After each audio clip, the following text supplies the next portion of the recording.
Kingdom Hearts Chain of Memories. The first game introduced in a long list of side games that this series is going to implement into its own plot. At this point in time, I'd consider almost all the Kingdom Hearts side games as mainline games, because they're pretty important to the story. Originally a Game Boy Advance game, this game was revamped in a final mix iteration, which was placed on the PlayStation 2, and people who had no idea this game even existed got to try it out for the first time. I'm also going to assume that you just played Kingdom Hearts 1 and just want me to explain Chain of Memories, so we're just going to go with a little quick synopsis, starting now.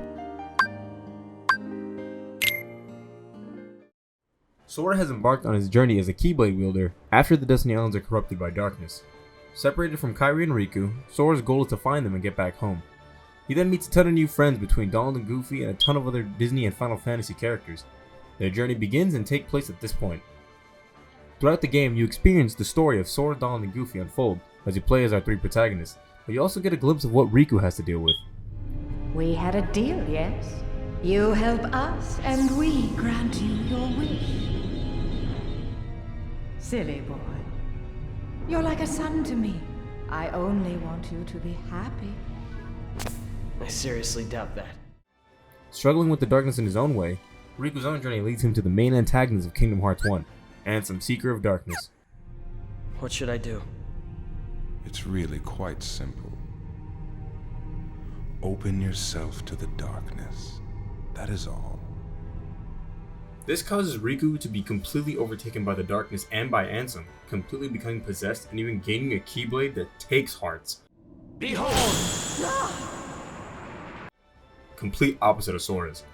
Kinda badass in a way. At the end of the game, you stop Ansem from opening Kingdom Hearts with the help of Riku and King Mickey after freeing Riku from the darkness.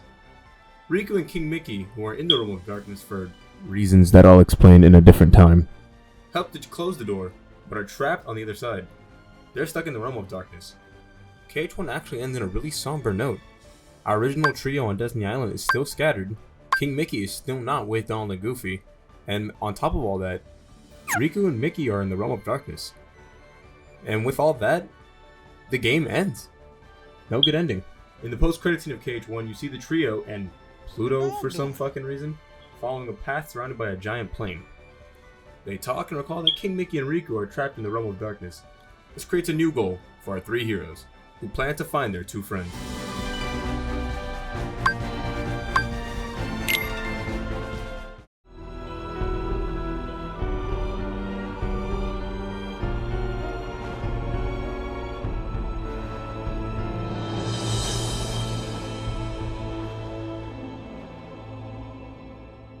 Enter Chain of Memories.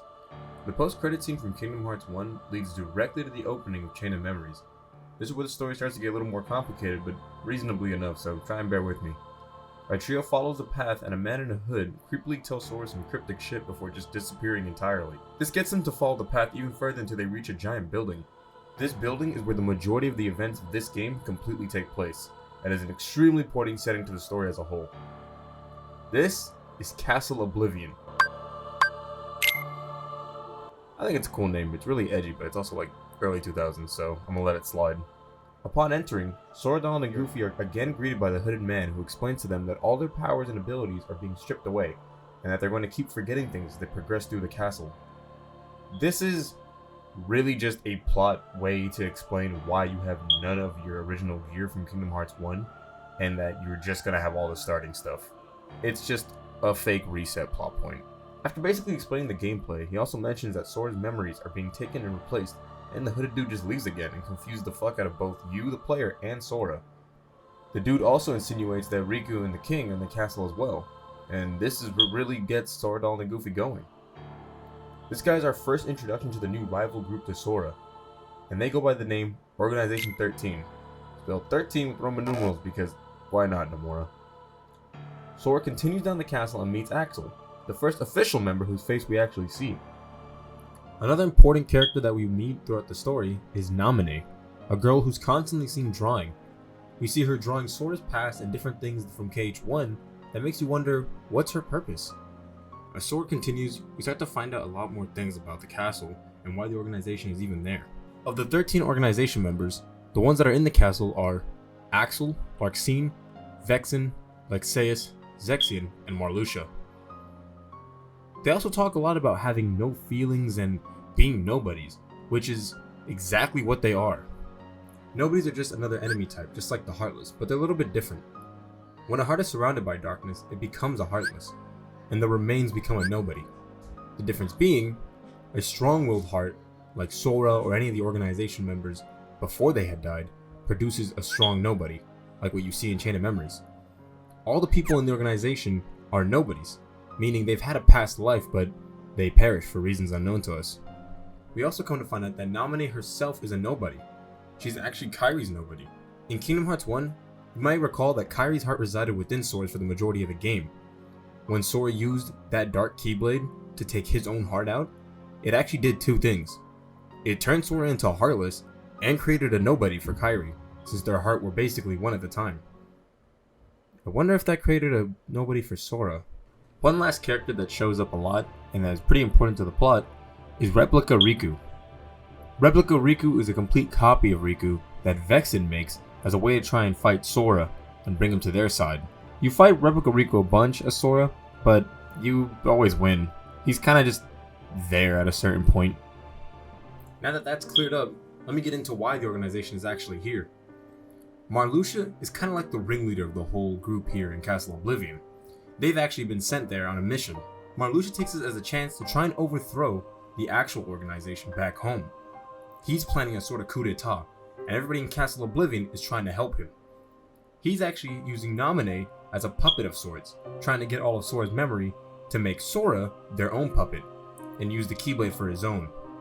He understands how powerful it is and how it can help him take down the actual leader of the Organization 13. With everyone in Castle Oblivion already knowing this information and agreeing to help, only one person is actually sent there as a double agent, Axel. He knows everything that's going on inside Castle Oblivion and is actively trying to stop them. He even helps Sora in some moments, even going as far as doing this. Don't do it! We are just nobodies who have no one to be, yet we still are. But now you can be nothing instead of just being a nobody. You're off the hook. No! Please don't! I don't want to! Goodbye.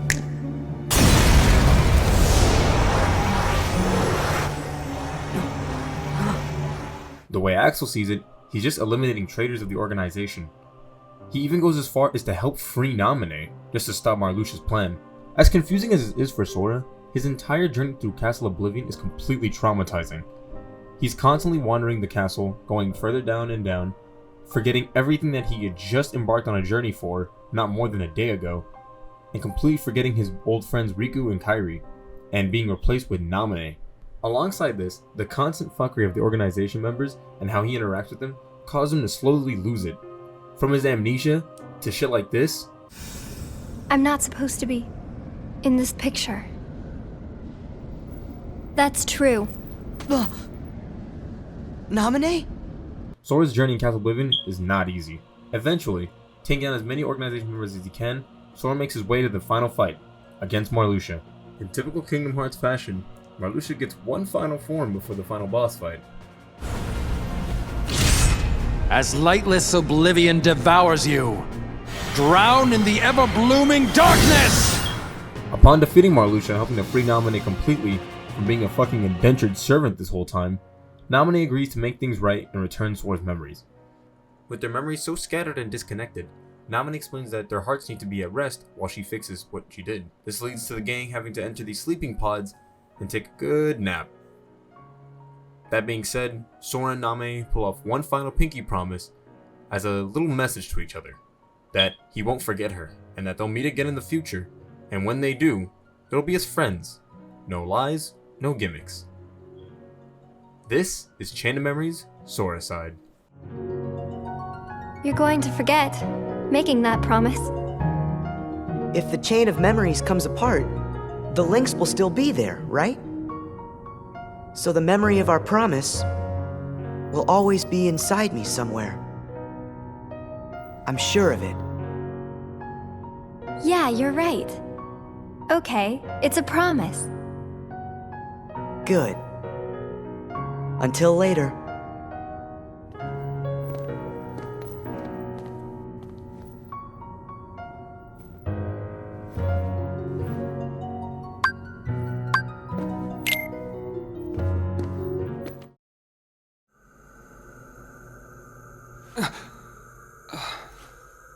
Where am I?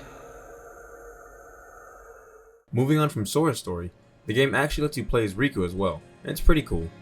Riku's story is way shorter than Sora's, but just as important. He actually begins in the basements of Castle Oblivion, contrary to Sora's route of going further down. His story follows his struggle to use the darkness or not to use it. We see him struggle with the idea that Ansem, Seeker of Darkness, is still residing within him. We also get insight on where King Mickey is. He's not in the castle, but he is doing his best to try and help Riku from the outside, even letting him know that they're connected and that they'll meet up soon. Making his way through the castle basements, Riku's gameplay is pretty cool, given the fact that he has the power to go into his own dark form, even repping the heartless sigil and outfit from his corruption in KH1. This internal struggle between light and darkness for him is what attracts the organization members as well. He even comes face to face with Replica Riku, who, just like in Sora's route, continues to pick a lot of fights with him. Unlike Sora's route though, while he was just trying to protect Namine, when he fights Riku, Replica Riku wants to be the only Riku that exists. He wants to be real. One of the best parts about Riku's side of the story is how great the dialogue and the voice lines are. There's so many characters that just say really cool shit just for the hell of it. What a waste. I do not fear it. I sense that you do. You're also capable of controlling the darkness. Cast away your useless fear. Open your heart. Embrace the darkness. And if I say no? Then you lose both light and darkness. And disappear. And sometimes there's just lines like this. No, I'm me. I'm me, he says. The voice acting is good though. With the inside of Sora's playthrough, many situations make more sense and are fleshed out and cleaner here. Axel's suspicions of the coup d'etat in the castle is more palpable and even manages to threaten the organization members working under Marluxia. These somewhat behind the scene moments of Axel really set the tone for his character in Chain of Memories. It honestly gets pretty dark.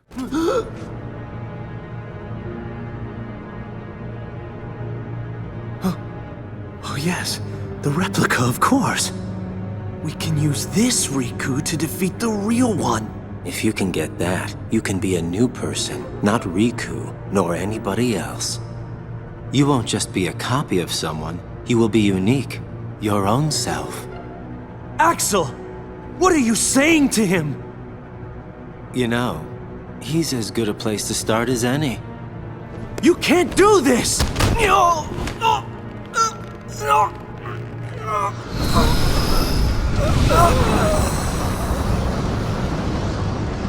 So sorry, XIII. That being said, the main conflict of Riku's side is still going back to his own self-struggle with the idea of bordering being a denizen of light versus a rogue of darkness. Even with the struggle of using the darkness, Riku pulls out some wins against some organization members and puts up a really good fight.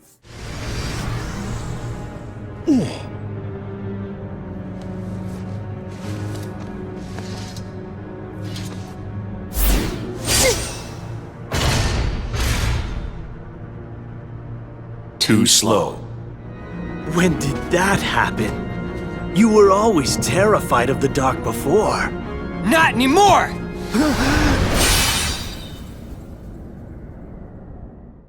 His fight with the organization members take him to a new place called Twilight Town, where he squares off against Ansem, Seeker of Darkness. Except, this isn't the real Ansem. It's a new character named Diz, masquerading as Ansem this whole time. We learn he was trying to guide Riku through Castle Oblivion the whole time, and he even informs Riku of Namine's existence. He also alludes to the fact that Riku has an important decision to make when he meets her.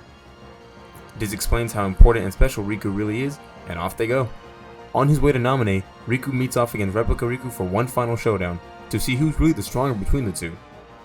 Not being able to defeat the real deal, they share a genuinely sad moment before Replica Riku crumbles away for good this time.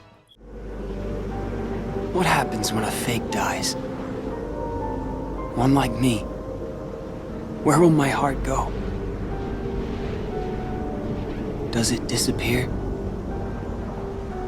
It'll go somewhere.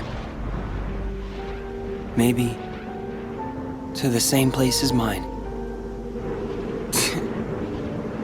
A faithful replica until the very end. That's okay. After the fight with Replica Riku, Real Riku makes his way to Namine's pod chamber, where she explains everything to him. The fact that she tampered with Sora's memories, that she was the organization's hostage, that she's trying to make things right and is currently restoring him, Sora, Donald, and Goofy, and that she can even help Riku by getting rid of his darkness with her powers. Riku refuses this. It's like he kinda wants to spite Sora, but really it's just that he feels ready to finally take on Ansem one last time. That's it. When this slacker wakes up, I'll tell him off. I told him to take care of Kairi, and here he is just taking a nap.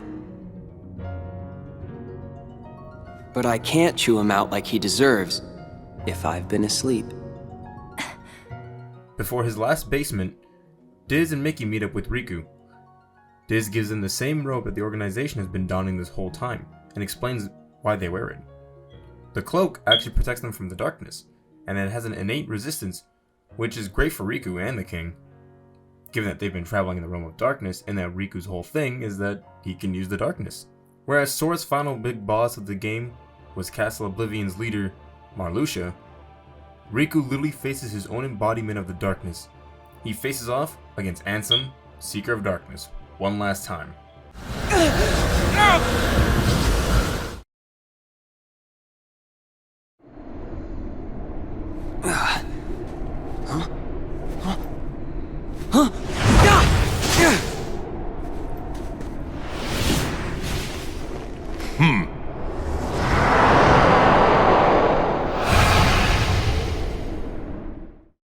Upon Ansem's defeat, Riku's almost bombarded with too much darkness, but is luckily saved by Mickey, who's there to help him one last time.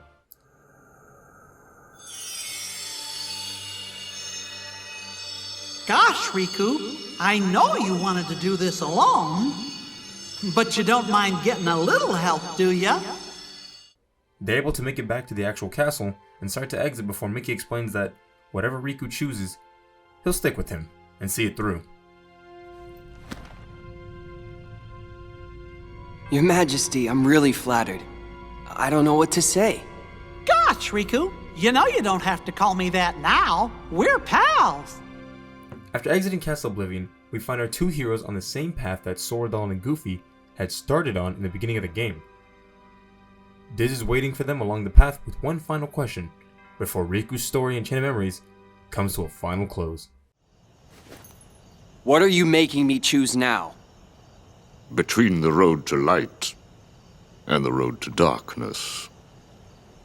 Neither suits me. I'm taking the middle road. Do you mean the twilight road to nightfall? No. It's the road to dawn.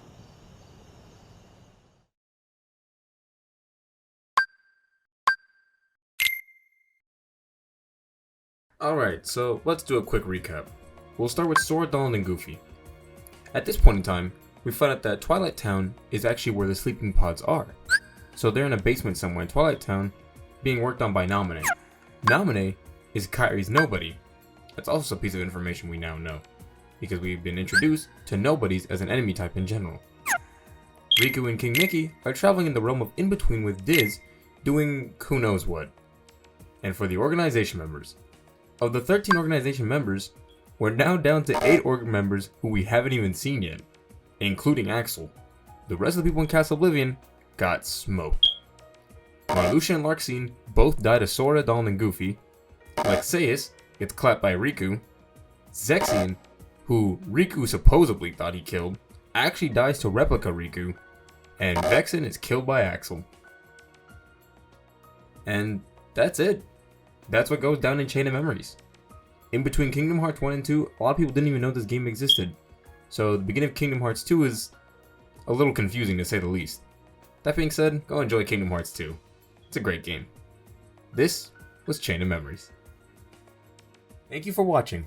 It would be appreciated if you were to leave a comment or a like to let me know if this is something I can continue doing, because that'd be nice to know. I would want to make another Cage video like this in the future, but you know, time is of the essence, and it's something I don't got a lot of. So, I only really want to make these if it's wanted. Thank you for watching, and have a great day. Bye-bye.